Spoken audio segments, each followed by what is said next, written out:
Every freaking year, we just about kill ourselves making over 50 videos in a span of like 5 days at CES. This year, we will do the same. But damn it, we're gonna do it smaller, lighter, better, and much, much more stylishly.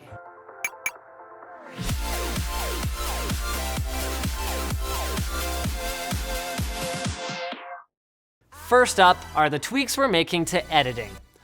Obviously, I got everyone Razer blades, whose quad-core Core i7 CPUs, 16 gigs of RAM, and desktop GTX 1060 graphics will cut through our editing timelines, pun intended, like expensive knives through butter. But it's me. I cheaped out and got the 512 gig version. So what do? This is where the Angelbird PKT external USB 3 drive comes in. They sent us the 1 terabyte version, which is a great size for on-the-go editing. Thanks to sustained read speeds in excess of 300 megabytes per second, timeline performance is excellent with our standard Cineform 1080p files, and it even handles RED 8K RAW playback pretty darn well. Physically, I can't help but marvel at the size too. It's head and shoulders smaller than all the other portable drive solutions we've used in previous years, and there are some other clever things as well. Trim is supported on Windows or Mac, and the Type-C connector on the drive is recessed to protect the cable from any unnecessary strain, which is comforting since a dead portable drive during an event like CES would be devastating. Drive-to-drive transfer speeds were tested at around 250 megabytes per second, which, combined with the easily swappable included USB-A or C cables, means that sharing footage between our editors can be done without any dongles. Speaking of dongles though, since they seem to be the way of the future at this point, we settled on these Juiced Systems Biz Hubs. As great as the Razer Blade is, we're still missing a few things in the I/O department to truly make our lives as effortless as possible. The Biz Hub has an extra HDMI 1.4 out, 3 USB 3.0 ports, full-size Ethernet, and the SD and micro SD card readers we so desperately need. It's driverless, so you just plug it in and you're good to go, and I've been really happy with the one that I bought a couple months ago, and they generously offered to send them for the rest of the team. You might be thinking carrying a dongle sucks, and Linus, there are lots of laptops with all that I/O built in.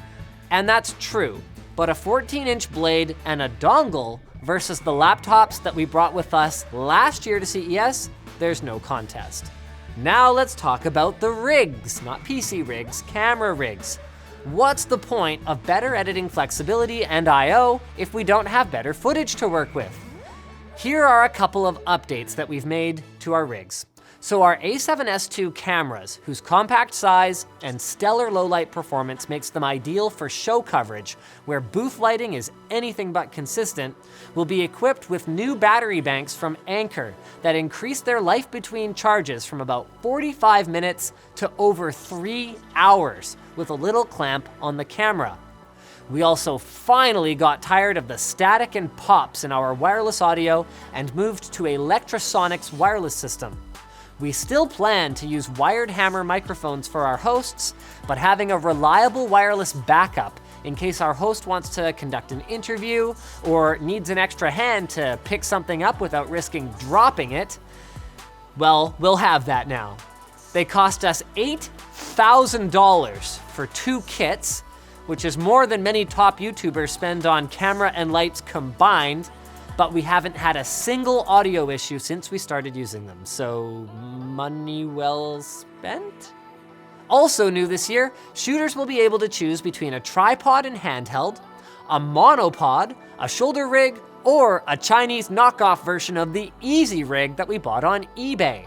Shooting with a tripod gives you rock-steady shots like we would have while working in the office, while also allowing you to set the tripod down and quickly go handheld at any given moment.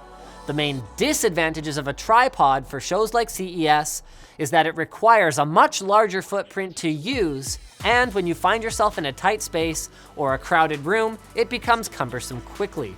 It's also much heavier to bring around and takes longer to adjust your height versus Brandon's preferred method of shooting at shows, the monopod. Monopods take less space while also giving you a similar steadiness compared to a tripod, but they allow height adjustments with just one latch at a time. Where the monopod has its quirks is in the consistency of getting smooth pans and tilts, as well as static shots, since you only have one point of contact with the ground. Additionally, setting a monopod down is typically not recommended since they are prone to, well, typically tipping over. Shoulder rigs can be a comfortable way of doing handheld for an extended period of time, also allowing you to move between shots quite quickly.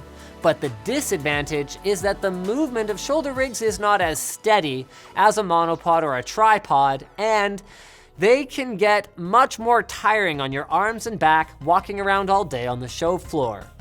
So meet our newest addition to the stable of stabilization products we use, our knockoff version of the Easy Rig. This oh so excellent fashion statement is composed of what is essentially a frame backpack that terminates into a metal support that hooks onto the top handle of basically any camera rig. This transfers most of the weight from your shoulders and neck to your hips, making shooting handheld a much more ergonomic and less tiring experience, while also making you look like the second biggest camera dork on the planet. First biggest, that's an honor that's reserved for Brandon, who added bungeed and gear-tied Kong Frog clips to make putting the camera on and off the Easy Rig much simpler, so you have the option to set the camera down quickly when you're not rolling. The main disadvantage with the Easy Rig is that footsteps are more easily transferred into movement, so the operator will need to be careful of his or her footwork to get the most out of the system. Our last piece of gear was generously provided by Logitech. As much as we love our big headphones for here in the studio, when you're traveling and when you need the utmost in noise isolation on a crowded show floor to monitor audio, nothing beats a good pair of in-ear monitors. That is where the Ultimate Ears 900S comes in. These are excellent IEMs with a relatively neutral sound signature, and in the box they come with a wide variety of ear tips for nearly any ear shape. All of this while being relatively lightweight and very easy to carry around with an included hard and soft bag for carrying. The headphones themselves have a braided cable and are fairly comfortable with a good resistance to falling out while moving around, and the cable can be switched out if anything were to happen to your connector, so we won't be left hanging if anything snags our IEMs. What a punny video. The Zone Balance Gaming Chair from Tesoro is a racing-style design chair composed of a steel frame with polyurethane faux leather. I'm sure there's some padding in there somewhere too. The high backrest is set on their website to provide full spinal column support, as opposed to full spinal question mark support like it would if your spine was in the shape of a question mark. It has a steel base with the Class 4 Class 4 pistons to adjust the seat height, and comes with head and lumbar support cushions. You can check it out at the link in the video description. So thanks for watching, guys. If you disliked this video, hit that button. But if you liked it, hit the like button, get subscribed, maybe consider checking out where to buy the stuff we featured at Amazon in the video description. Also linked down there is our merch store, our community forum, and, not down there, but up there, other videos of ours that you can watch. I promise they'll be good.